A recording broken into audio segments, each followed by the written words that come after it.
오늘은 우리는 교회입니다 71번째 시간으로 사도행전 19장 20절 말씀을 통해서 살리는 사람 회복시키는 공동체, 살리는 사람 회복시키는 공동체라는 제목으로 함께 말씀을 나누겠습니다. 우리는 지금 에베소에서의 바울의 이야기들을 지금 계속 집중하여 조명하여 보고 있습니다. 살펴봤던 것처럼 바울은 이곳에서 에베소의 두란노 서원에 머물며 사람들을 가르쳤죠. 제자를 훈련시켜 세우고 복음을 가르치고 또 그것으로 말미암아 살게 인도했습니다. 이 일의 결과가 오늘 우리가 읽은 말씀입니다. 우리가 다시 한번 읽었던 말씀 20절 말씀 함께 읽어보겠습니다. 이와 같이 주의 말씀은 흥왕하여 세력을 얻으니라. 에베소라고 하는 도시에서 지금 주의 말씀이 힘이 있어 흥왕하여 세력을 얻었다라고 말을 합니다. 에베소라고 하는 도시에 대해서 제가 여러분에게 맛보기로 지난번에 잠깐 소개해 드렸는데 로마 제국의 4대 도시 중에 하나였습니다. 지금은 터키에 있는 오래전 그냥 유적으로 남아있는 도시이지만 이때 당시에만 해도 바울이 있을 때만 해도 로마 제국의 4대 도시 중에 하나일 정도로 엄청나게 번성하고 커다란 도시였다는 걸 알 수가 있습니다. 특히 이 에베소에는요, 우리가 고대의 세계 7대 불가사의라고 하는 유적이 있습니다. 7개의 불가사의, 사람으로선 상상할 수 없는 엄청난 건축물들에 대한 이야기들인데, 이 7대 불가사의가 뭐냐? 우리가 흔히 알고 있는 이집트의 기자 대피라미드, 또 바빌론의 공중정원, 올림피아의 제우스상, 또 로도스의 거상, 알렉산드리아의 등대 등 이 7개 중에 하나인 것이 바로 이 아데미 신전이었습니다. 에베소에는 아데미의 거대한 신전이 하나 있는데 그림을 한번 볼까요? 네, 이런 신전의 모습이었습니다. 근데 지금은 이 중에 주탑 2개만 남아 있을 정도로 완전히 폐허가 된 상태이지만 이때 당시에만 해도 사람들은 이 거대한 신전을 보면서 위압감을 느낄 정도, 경외심을 가질 만한 엄청난 건축물이었습니다. 길이가, 저 건축물의 길이가 130m, 폭이 67m의 엄청난 규모의 신전이었습니다. 신전을 떠받드는 기둥만 127개였다라고 하는 거죠. 우리 교회 이거에 몇 개가 지금 들어가고도 남을 만한 어마어마한 규모의 신전이었습니다. 당시에 건축 기술로도 사람이 상상하기 힘들 정도의 엄청난 규모죠. 근데 지난번에 제가 이 신전에 대한 이야기를 잠깐 해드린 적이 있습니다. 이 신전 말고 다른 신전, 바울이 2차 전도행 중에 아덴에 갔을 때 그 아크로폴리스에 있는 파르테논 신전을 보았다고 여러분에게 말씀을 드렸어요. 거기에 아고라에서 복음을 전하다가 이 바울이 거기에 잡혀가게 되는데, 그 신전 앞에서도 여전히 너희들이 알지 못하는 신에 대한 이야기를 했다.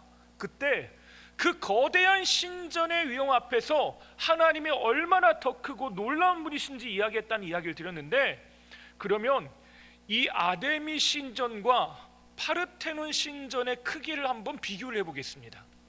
한번 보여줄까요? 저게 지금 실제 크기는 아닌데 대략적으로 제가 계산해서 그려놓은 겁니다.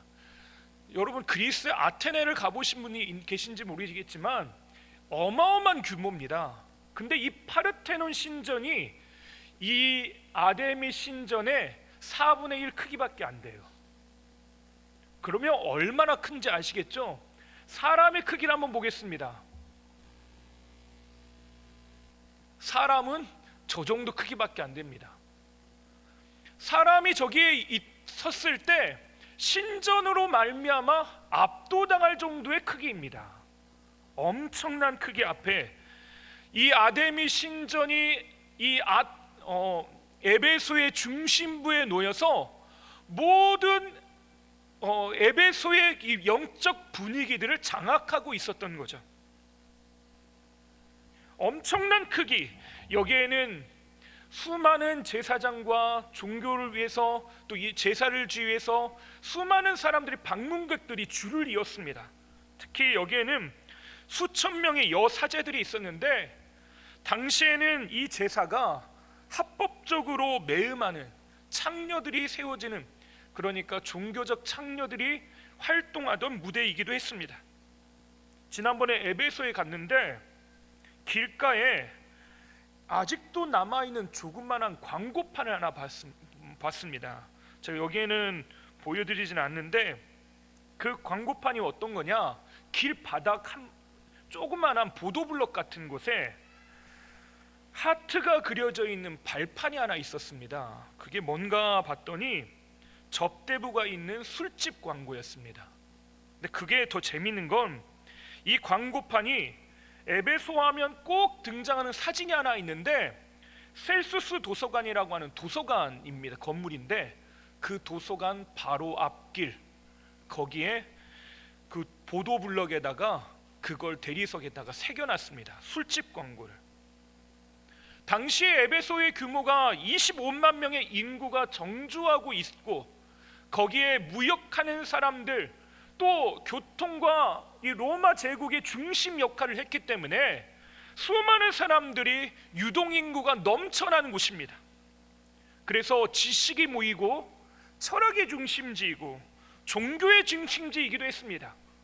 무역을 하다 보니까 수많은 뱃사람들이 몰려드니까 당연히 고린도와 같이 여기에는 수많은 종교들이 밀집하는 곳이기도 했습니다. 거기에 더불어 뱃사람들의 그 육체적 본능들을 해결하기 위해 향락이 공존하는, 지식과 향락이 공존하는 그런 장소이기도 했습니다. 그리고 문화의 중심지였겠죠. 에베소가 문화, 세계 문화를 주도하는 트렌드를 주도한 곳입니다. 이런 도시에 말씀을 배우고 가르치는 교회가 세워졌다는 것입니다. 교회가 개척됐어요. 그럼 여러분, 이 교회는 어떤 모습일까요? 우리가 이런 술집, 모텔이 밀집해 있는 곳에 교회를 개척했다고 여러분 생각해 보십시오. 여러분, 그런 교회가 사람들이 많이 있고 그 교회가 영향력을 미칠 거라고 여러분 쉽게 상상이 됩니까? 어떤 목사님들의 개척하는 이야기들 많이 제가 접할 수밖에 없잖아요. 교회에서 금요일 날 금요 철야 기도회를 하는데 이제 열심히 찬양하면 같이 음악의 반주에 맞춰서 노래 부르는 사람들이 있답니다. 개척하는 교회 아래 교회는 오지 않고 어떤 사람이냐, 노래방에서 실컷 떠들면서 그 소리가 있는데 같이 찬양하는 것처럼 느껴져서 찬양하고 기도했다는 그런 목사님의 이야기도 들은 적이 있고요.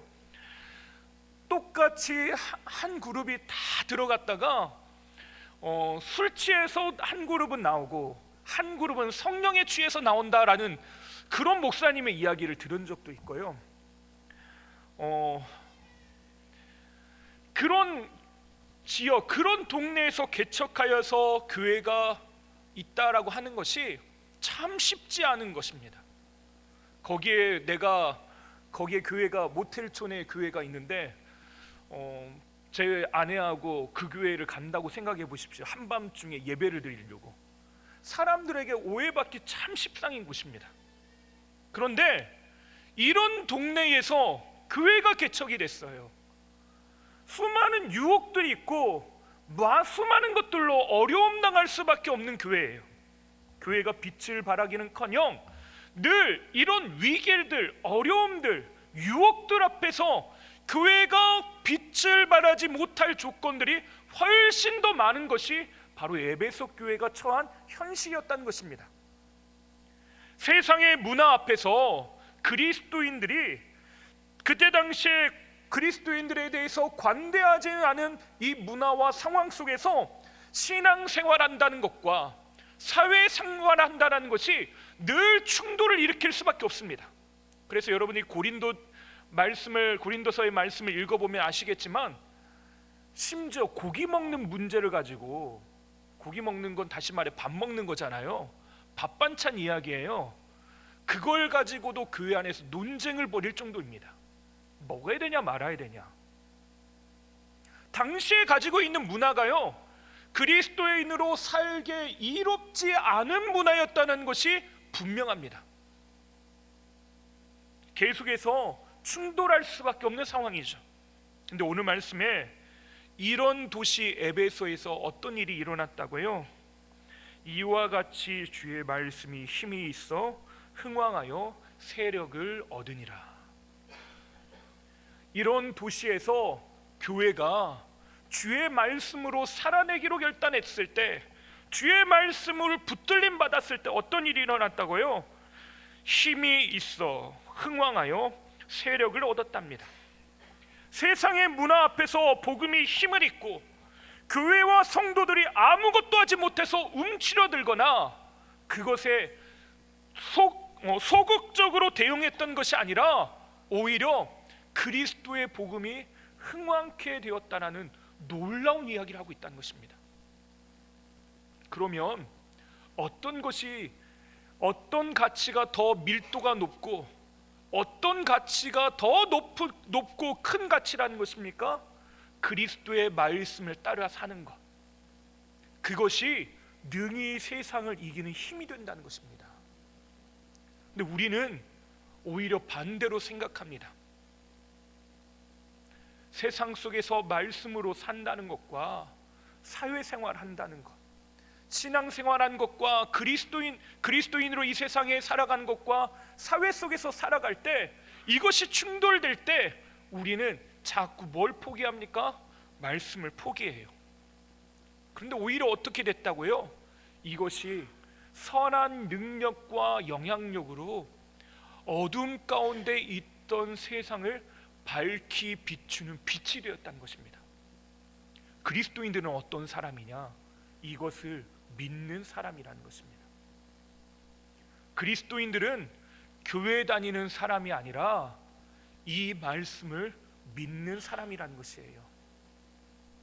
이게 무엇보다도 중요합니다. 교회가 부흥했다. 근데 20절의 말씀을 보면 주의 말씀이 가지고 있는 세 가지 능동적 사역, 능동적 변화에 대해서 이야기를 하고 있는데, 그 첫 번째가 힘이 있었고, 두 번째가 흥왕하여고, 세 번째가 세력을 얻었다라고 하는 것입니다. 첫 번째로 힘이 있다라고 하는 말은, 여기서 힘은 군사 용어를 의미합니다.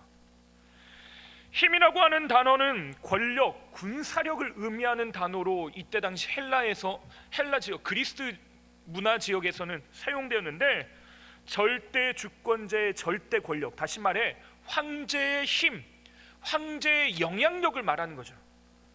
천하무적 군대, 군사력, 다시 말해 황제가 가지고 있는, 군사들이 가지고 있는 그 힘과 위용을 말합니다. 그런데 주의 말씀이 이 에베소 지역에 있으니까 어떤 일이 일어났다고요? 황제가 가지고 있던 힘보다 더 큰 힘이 이 그리스도인들에게 임했다는 것입니다. 내가 주의 말씀을 붙잡고 나아가는 우리의 삶 가운데 어떤 일이 일어났다는 겁니까? 그 말씀이 세상이 우리에게 주는 힘보다 더 큰 힘이 되었다라는 것입니다. 이건 제 이야기가 아니라요, 성경의 이야기입니다. 하나님이 우리에게 말씀하시는 거예요. 여러분, 이걸 믿으십니까? 우리는 이것을 믿어야 합니다. 주의 말씀이 이 세상에 그 무엇과도 견줄 수 없는 절대적인 능력, 절대적인 힘을 가지고 있다고 말씀하고 있는 것입니다. 근데 여러분, 조금 전에 에베소는 어떤 도시라고요? 로마의 4대 도시, 황제를 섬기는 황제의 신전이 있고, 아데미 여신의 거대한 신전에서 수많은 사람들이 향락과 문화를 즐기고 있습니다.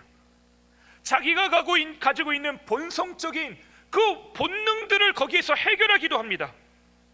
황제의 힘과 권력에 의해 좌지우지되고, 세상의 철학들, 지혜라고 모여있는 그 지식들의 그것이 그 도시의 가운데 가득합니다. 에베소가 가지고 있는 그 세계에 가지고 있는 지식이 우리가 가지고 있는 그리스도에 대한 지식을 초라하게 보이게 만들 만큼 어마어마한 능력과 규모들을 자랑하더라는 것입니다. 그런데 그게 그렇게 아무 힘을 발휘하지 못했다는 것입니까? 아니라는 것입니다.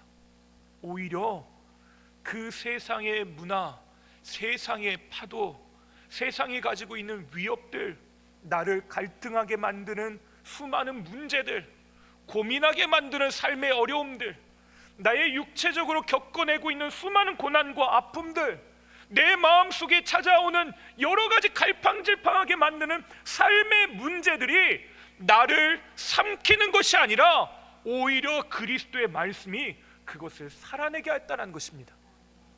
이게 하나님의 은혜인 것입니다. 주의 말씀의 힘인 것입니다. 그곳에서 그리스도인들은 당연히 소수일 수밖에 없습니다. 아주 소수의 무리들. 25만 명 하니까 이제 여수 인구가 이 정도로 줄었다고 많이들 이야기를 하더라고요. 근데 이때 당시 25만 명이라고 하는 건요, 우리가 생각하는 이상의 인구 비율입니다. 규모입니다. 엄청난 대도시예요. 우리 다음에 우리가 27년도에 성지순례를 계획하고 있는데 그때 에베소를 방문하게 되실 거지만 가면 그 거리를 걷는 것만으로도 다리가 아픕니다. 어마어마한 오밀조밀한 상가와 신전터, 그리고 엄청난 규모의 극장들이 존재할 정도로 거기에 수많은 유적들이 아직도 남아 있습니다. 근데 그거는 일부에 지나지 않아요.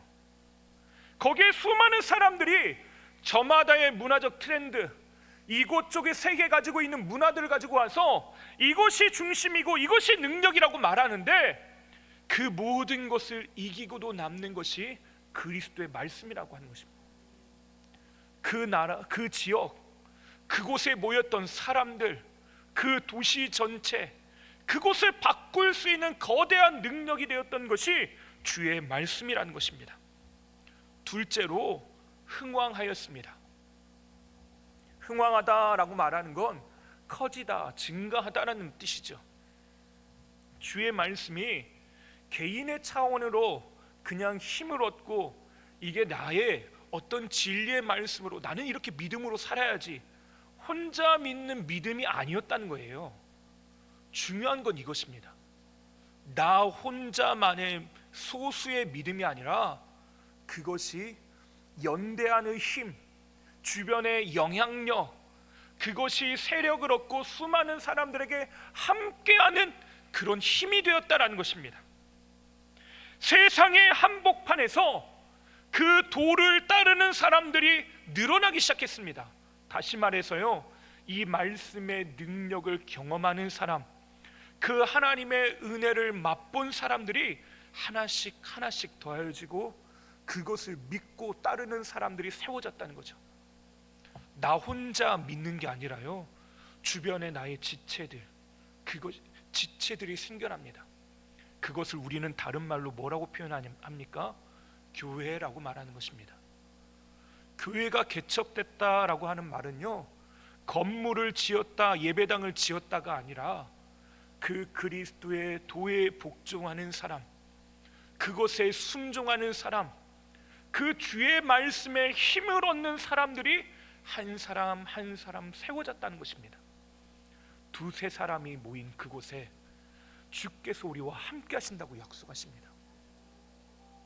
세상의 한복판에요, 너의 생각이 다르고 나의 생각이 다릅니다. 세상에 수많은 사람들이 충돌하고 어려워합니다. 요즘 뉴스를 보면 참 재밌습니다. 뉴스를 보면요, 싸움 구경이 제일 재밌잖아요. 죄송합니다. 제가 정치를 폄훼하려고 하는 게 아닙니다. 근데 보면요, 저마다 가지고 있는 가치관이 다 다르더라고요. 저마다 생각하고 있는 게 다르더라고요. 그래서요, 정말로 피 터지게 싸웁니다. 얼만큼 싸우냐?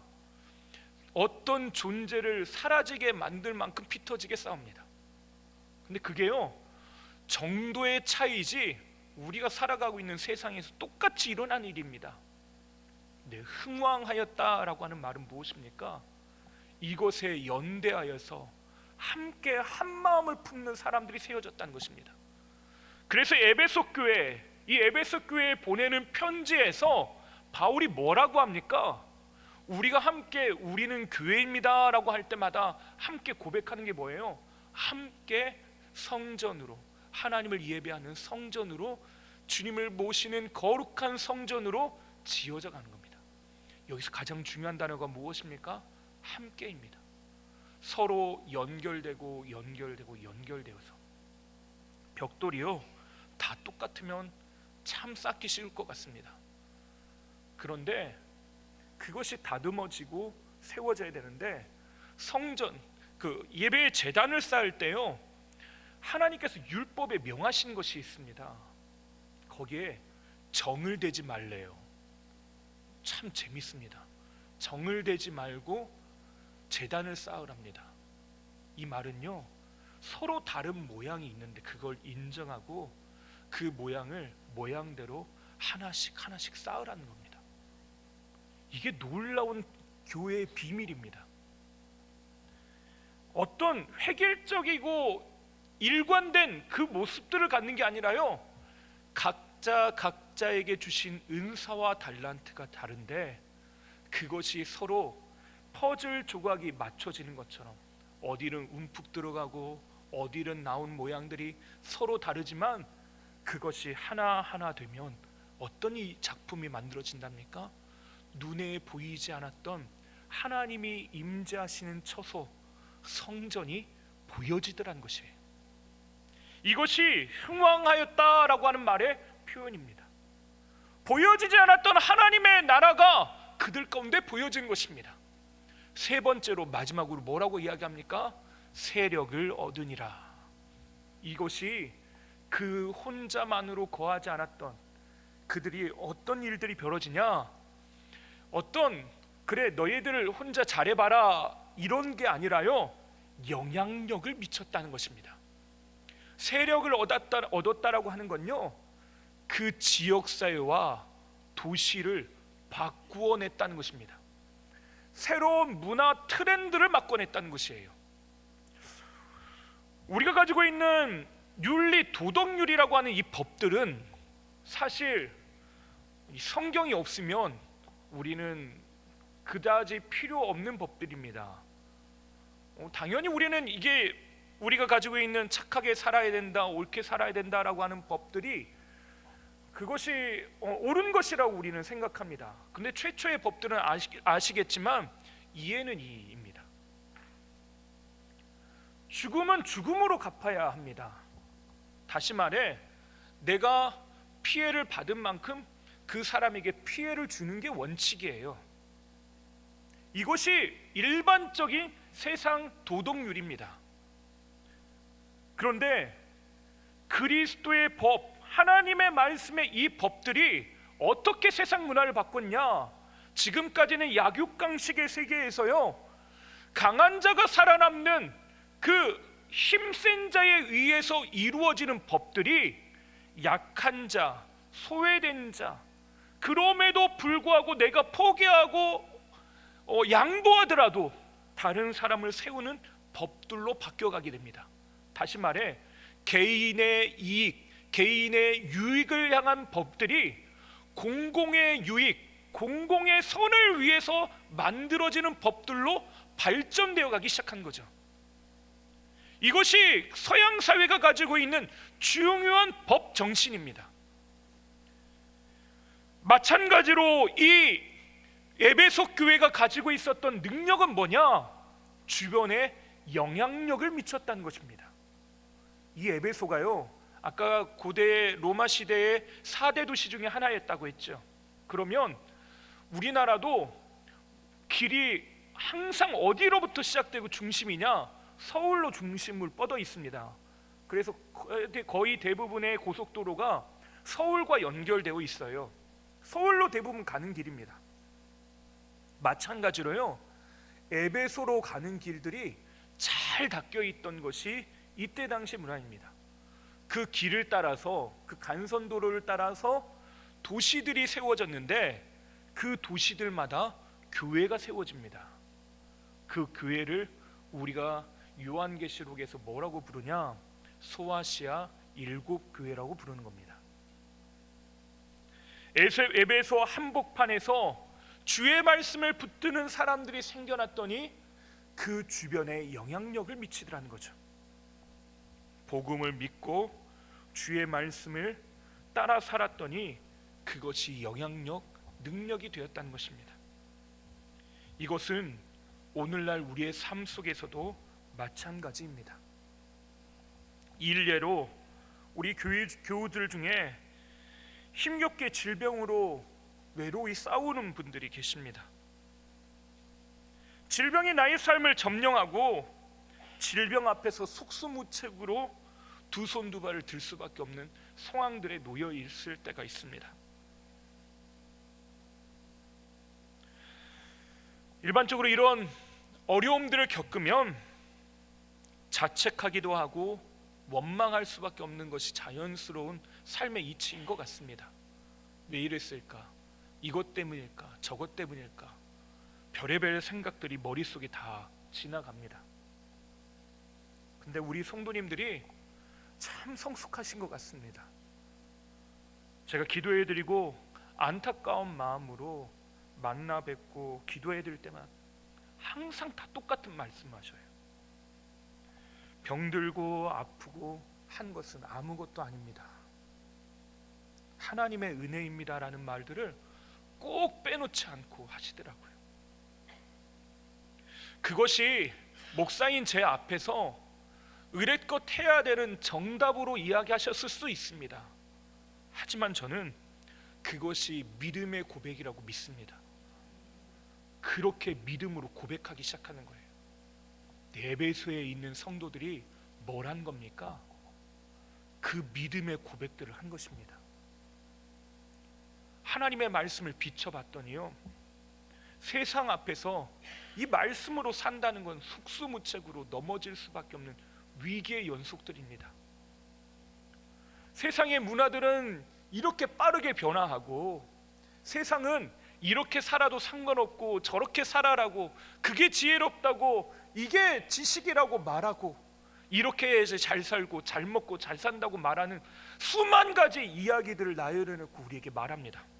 근데 그 이야기에 주의 말씀을 비춰보면요, 죄송하지만 정말로 초라하게 느껴질 때가 있습니다. 정말 죄송합니다.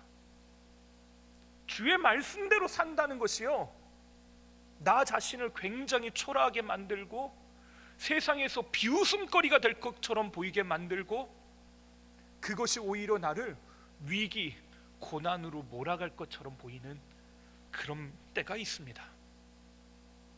그런 주의 말씀이, 그 주의 말씀으로 살아내기로 결단한 사람들에게 어떻게 영향력을 미쳤다고요? 힘이 있어 흥왕하여 세력을 얻었답니다. 이 은혜가 저와 여러분에게 함께하게 될 줄 믿습니다. 이것이 하나님께서 오늘 우리에게 하고자 하시는 일들입니다. 예수님께서 복음서를 보면 수많은 삶의 문제를 가지고 있는 이들을 만나십니다. 어떤 사람들은 높은 지식층, 또 고위직에 있던 사람들이 예수님을 만나기도 합니다. 부자, 청년, 서기관들, 제사장들, 또 율법학자들, 또 뿐만 아니라 그때 당시에 미천해 보이는 직업들을 가지고 있는 사람들도 있습니다. 창기, 죄인, 세일이라고 불리던 사람들. 건강한 육체를 가지고 있는 사람들이 있는가 하면 병들어서 15년 동안 혈루증을 앓아 자신의 재산도 다 탕진하고 자신의 인생이 망가질 대로 망가진 여인도 등장을 합니다. 가정이 평온한 사람도 있는 반면에 베드로가 자신의 장모가 열병을 앓아서 고통받고 있었던 것처럼 가족들 중에 오랜 질병을 가지고 아파하는 사람도 있었습니다. 뿐만 아니라 회당장 야이로에게는요, 자기 딸이 있는데 그 딸은 숨이 끊어질 직전에 있는 상황들에 있습니다. 그뿐입니까? 자신의 인생이 망가질 대로 망가져 내일이 보이지 않나 결국 죽음을 맞이하는 사람들도 예수님을 만납니다. 근데 예수님께서요, 이 복음서에서 각양각색의 다양한 사람들, 눈먼 자와 병든 자, 아프고 지위 고하를 망라하고 남녀노소를 불문하고 그들을 만날 때마다 삶의 문제에 대해서 솔루션을 제공하는데 무엇라고 제공하십니까? 예수님은 굉장히 단순한 말씀 하나 하십니다. 내 믿음대로 될지어다. 내 믿음대로 될지어다. 주의 말, 이게 굉장히 힘있고 능력 있는 말씀인데 반대로 생각해 보면 엄청나게 무서운 말씀입니다. 왜 그렇습니까? 주의 말씀이 초라하고 아무것도 할 수 없을 것 같고, 나의 인생의 갖가지 문제, 나의 인생의 수많은 문제들 앞에서 초라해 보이고 아무것도 할 수 없다고 믿으면 어떻게 되는 겁니까? 내 믿음대로 되는 겁니다. 그런데 이 말씀이요, 내 삶의 능력이 되고 소망이 되고 힘이 되어지고, 그 말씀에 힘을 입어 흥왕하여 세력을 얻는다라고 하는 것을 믿기 시작하면 어떤 일이 일어난다고요? 세상의 빛과 소금으로 어둠을 몰아내고 세상을 살리는 그런 사람들로 살아낸다는 것입니다. 내 믿음대로 될지어다. 여러분은 무엇을 믿고 계십니까?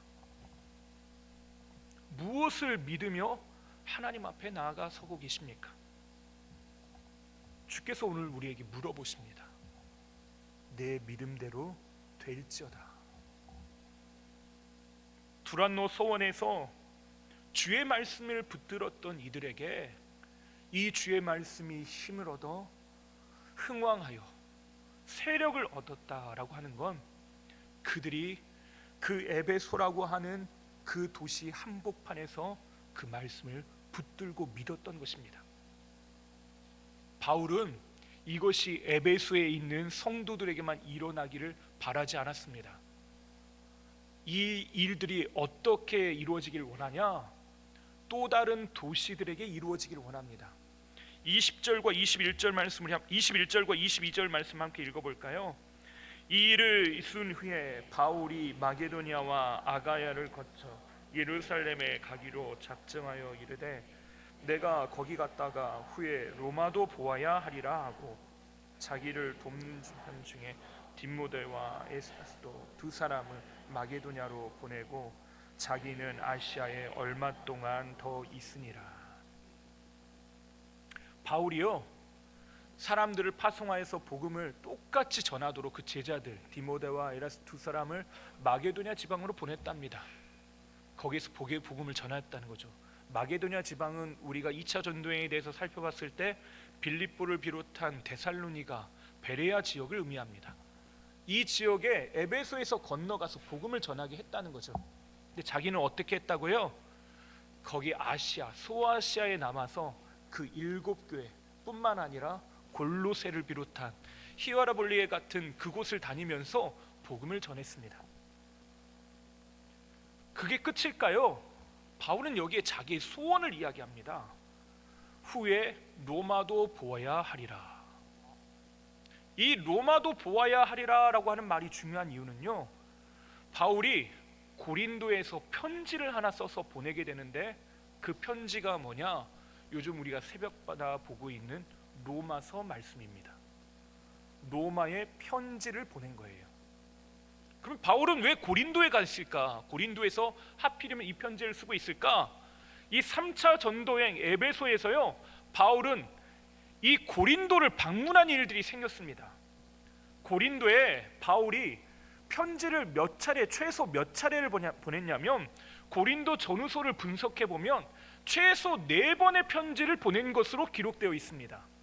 고린도 전서를 쓴 바로 앞에 내가 전에 보낸 편지라고 하는 말을 봤을 때 그 전에 보낸 편지가 있는데 그건 소실되어 없습니다. 또 눈물로 쓴 편지라고 하는 것이 고린도후서 말씀에 있습니다.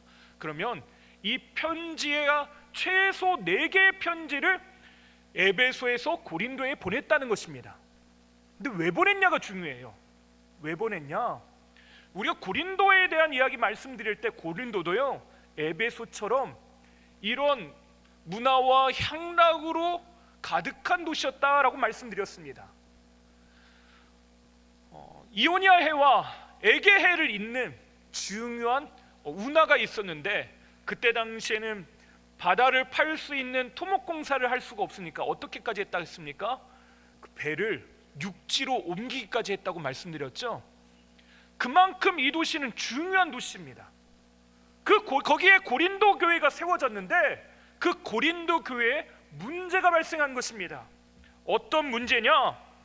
그 혼탁한 문화 안에서요, 근친상간이라고 하는 음란의 범죄가 교회 안에 들어오기 시작합니다. 또 그걸로 끝나지 않습니다. 복음이 진보하는데 그것이 안타깝게도 무엇을 만들었냐? 교회 안에 파벌을 만들어냅니다. 바울파, 게바파, 아볼로파, 그리스도파, 말도 안 되는 파벌들로 나누어지면서 서로 옳다고 주장합니다. 심지어는 서로 옳다고 하는 것들이 어떻게 됐냐? 그것이 스스로 교회의 문제를 해결하지 못해서 세상 법정으로 그것을 가지고 가는 것에 대해서 바울은 고린도전서에서 이야기합니다. 그걸로 끝났을까요? 각자가 서로 옳다고 주장하면서 뭐라고 하냐? 우리가 하나님의 뜻이다, 내가 말하는 게 하나님의 뜻이다라고 주장을 해요. 그걸 다른 말로 표현하면 뭐냐? 은사를 자랑하기 시작합니다.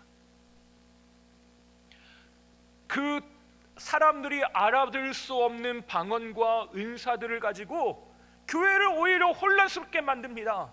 그때 바울이 편지를 써서 뭐라고 합니까? 너희가 더 큰 은사를 구해야 되는데 그 은사가 뭐냐? 사랑이다. 그 사랑을 구하라고 말합니다. 그리고 고린도후서에서 뭐라고 합니까? 은사는 교회의 덕을 위해서 세우는 것이다, 필요한 것이다 라고 말합니다. 다시 말해, 교회 주의 거룩한 공동체가 이 말씀이 힘을 얻어 세력을 얻고 흥왕케 되어지는 것, 그것이 우리가 오늘 존재해야 되는 목적이다라는 것입니다. 바울은 고린도의 아픈 현실을 보면서 그곳에 이 말씀이 다시 주의 교회가 힘을 얻기를 원하는 거예요. 고린도에 가서 직접 이 문제를 해결하기 위해 고린도에 방문했다가 로마에 있는 성도들에게 편지를 써서 보냅니다. 우리가 믿는 바가 이것이고 이 믿는 바대로 사는 사람은 이렇게 사는 사람들입니다 라고 하는 걸 가르쳐 줍니다. 근데 그 편지에서 또 다른 자기의 소원을 표현을 합니다. 뭐냐? 내가 로마에 있는 너희들을 방문하고 싶은데 어떻게든 찾아가고 싶다. 근데 너희에게 뿐만 아니라 내가 최종적으로 가고 싶은 건 어디냐? 예수님께서 우리에게 약속하시면서 기다리라고 했던 땅끝까지 복음이 전해지라고 했던 내가 그 땅끝에 가고 싶다. 이때 당시에 땅끝이라고 이해됐던 곳이 어디냐? 바로 스페인입니다. 그 스페인에게까지 내가 가서 복음을 전하고 싶다. 바울은 주의 말씀이요, 나 개인이 다메섹에 가던 그 길가에서 부활하신 예수님을 만났던 것으로 끝내지 않고 에베소라고 하는 도시의 어떤 작은 모임으로 그거 영향력을 미치는 것으로 끝내지 않고 그 도시를 바꾸고 그 주변을 바꾸고 어려움에 처해 있는 현실과 상황들, 삶의 문제와 마주하고 있는 사람들에게 이 주의 말씀이 능력이 되길 바라고 있습니다. 그뿐만 아니라 온 세상 가운데 그 땅끝까지 이 주의 말씀이 힘을 얻어 능력 있게 세상이 변화되어지는 것들을 보고 싶은 겁니다. 이걸 조금 다시 범위를 좁혀보면요, 바울은 자기 자신과 함께 있는 사람들 뿐만 아니라 로마에 있는 성도, 고린도에 있는 성도들처럼 오늘 진남 제일교회에 있는 성도들, 바로 나 한 사람 한 사람에게 주의 말씀이 힘을 얻고 흥왕하여 세력을 얻기를 원한다는 것입니다. 바로 내가 그 주인공이 되기를 바라는 것입니다. 제가 예전에 TV에서 참 감동적으로 봤던 다큐멘터리가 하나 있습니다. 좀 시간은 많이 지났는데요, 한 10년은 된 것 같습니다. KBS 다큐공감이라고 하는 프로그램이었는데 거기 한 노 부부의 이야기가 등장을 했습니다. 일본 큐슈 남부에 있는 미야자키현에 사는 노 부부 이야기였는데 3월과 4일 2달 사이에 이 부부를 방문하는 방문객들이 약 5,000명 이상이었다라고 하는 내용의 다큐멘터리였습니다. 이 부부를 5,000명이 찾아왔다라는 게 참 신기하죠. 근데 이유가 뭔가 했더니, 여러분 꽃 좋아하시죠? 여러분 저한테 말씀하셔도 됩니다. 카톡 프로필에 여러분 꽃과 함께 찍은 사진들을 제가 많이 봤습니다. 여러분들 꽃을 참 좋아하십니다. 근데 일본도 똑같은 것 같습니다. 그 꽃밭을 구경하기 위해서 오는데 사진 한번 볼까요? 자기 집인데요, 이 동산을 2,000평 가까이 되는 꽃밭에 이 꽃을 키워낸 겁니다. 그것도 딱 이 노 부부가. 꽃밭을 만든 사람이 이 프로그램에 방영될 때 당시 나이가 86세의 쿠로키 토시유키라고 하는 할아버지였습니다. 86세의 할아버지가 2,000평의 규모를 다른 사람 쓰지 않고 혼자 갖고 온 것입니다.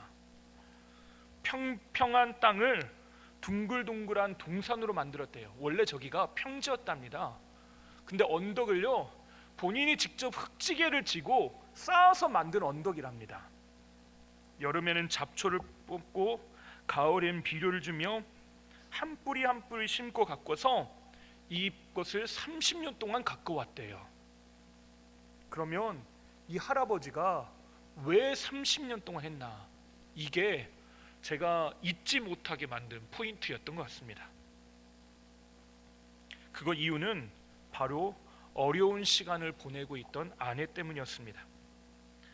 아내 단 한 사람을 위해서 이 정원을 30년 동안 만들었던 것입니다. 남자분들은 귀를 닫으시기 바랍니다.